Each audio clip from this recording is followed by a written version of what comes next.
Hello YouTubers, I am back with another video on the Brick HTV. So what we're going to do today is we're going to use it to personalize the bottom of socks. So what Brick HTV is it's a thicker HTV, and it kind of has, you can use it on hats and stuff to kind of give a thicker appearance, and it's matte. But something it's really good for is providing some slip resistance on the bottom of socks. So it's a great product for this because you can personalize your socks and actually make them practical. I love this. I work in my basement where it's cold and we're on a vinyl floor. So it keeps me from slipping and it keeps your feet warm, and you can put goofy sayings on it. So let me go show you what you need and talk about it a little bit. Alright, so these are Bath & Body Works socks. I keep in my basement. And these are the little sticky things they put on. By far, these are better. And if you have somebody, old who is slip prone, get them this. These don't work as well as these do. So, just so you know, this is just kind of a little added bonus for somebody who's fairly sure-footed. If you really need to make these slip resistant, go buy the socks. Now, these are my little tester pair, and I just put little shapes on them. These, the smaller stars did better than these bigger hearts. These weren't as, I don't know, these weren't as effective as the smaller stars were. Like, this foot was less likely to be able to slip than this one. So, keep that in mind when you're designing the bottom of your socks, whatever design you decide to put on them. These I had floating around my house, because sometimes you buy the socks and you don't realize that they don't have little dots on the bottom. So these are just around my house. I love this one. If you can read this, it's too late for you. But we're using the Brick HTV again. Now, the brick, you can buy it at several places. Chameleon has it, Swing has it, JSI has it. If you go to Amazon and buy it, it is more expensive than buying it at a store. But you can cut and weed it on your silhouette. And then I use a heat press to put it on. It's a cold peel, so keep that in mind. And also, there's supposed to be a little bit of an E in, the E is supposed to have an opening here, and I lost it. Because when you weed this, it's not a sticky carrier. So anything, you wouldn't want to cut and weed a mandala out of this. It's not going to be able to keep all the pieces, or a lot of little tiny things. This carrier is not sticky, so anything that is little, it's just going to pop right off. But you can cut a fairly detailed design out of this, but nothing with a lot of little pieces, it's not going to stay on the sheet. So let's go set it up in the software, and then we'll go put them on our socks. So I came up with a bundle of sock designs, one for left foot and one for the right foot. And it's a whole big bundle. You can get it on the webpage for $3.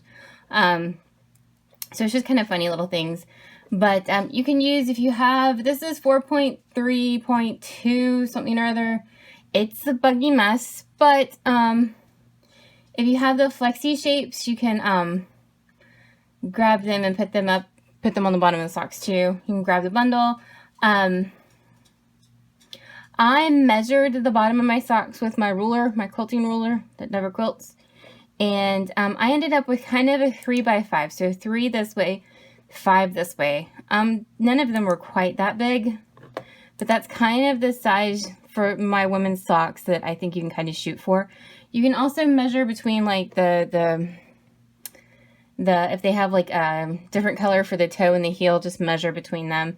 And that's what I did to get my sizes for my socks. And then you're going to flip them horizontally, because you're going to need to mirror them. And then you're just going to send them through and cut. When you send them, make sure you're going to have to turn on your cut lines. I've already cut this. That's why they're already on. So what I did is a blade of 9, a speed of 4, and a force of 10. Now, if you go over to Caesar's webpage, they have a blade of 10 and a force of 33. Now, my machine cuts, it seems, with more force than most machines do. So, long story short, test cut.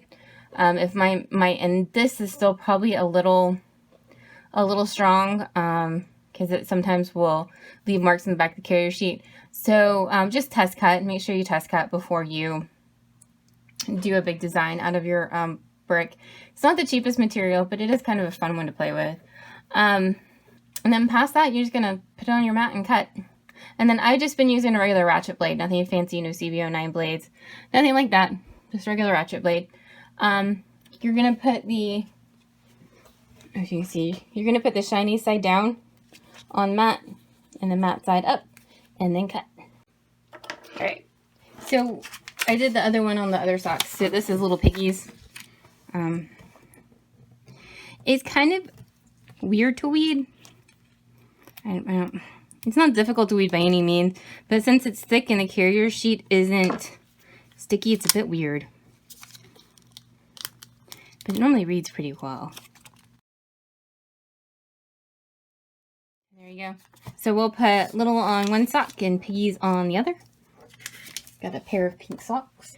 And I'm going to go turn my heat press on and we're going to press them flat. Alright, so over the heat press,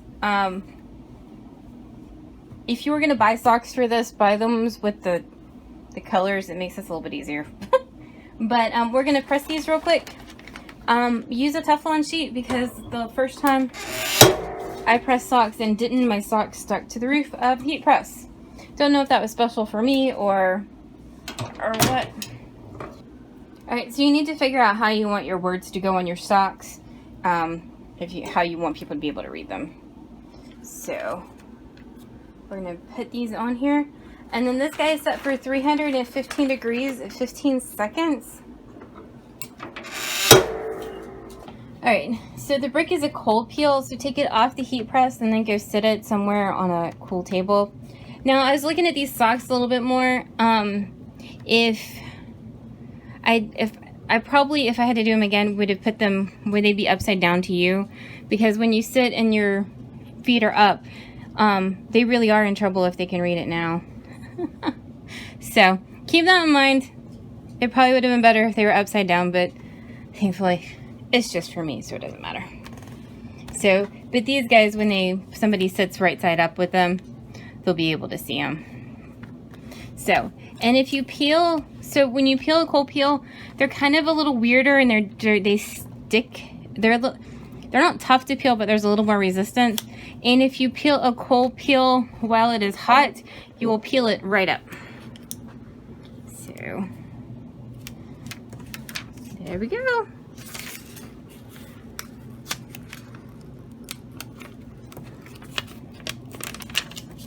So what an easy project. And that quick, we have personalized slip resistant socks. These are great, these are quick. They're also a good present for somebody you don't know what to get. Or a last minute present, or a stocking stuffer that's personalized too. So you can put names on them, monograms, or whatever your heart desires. You can make Christmas socks. But anything, but it's a quick, fun little project. So, please like and subscribe to our little channel. If you have any questions, let me know. Thank you all.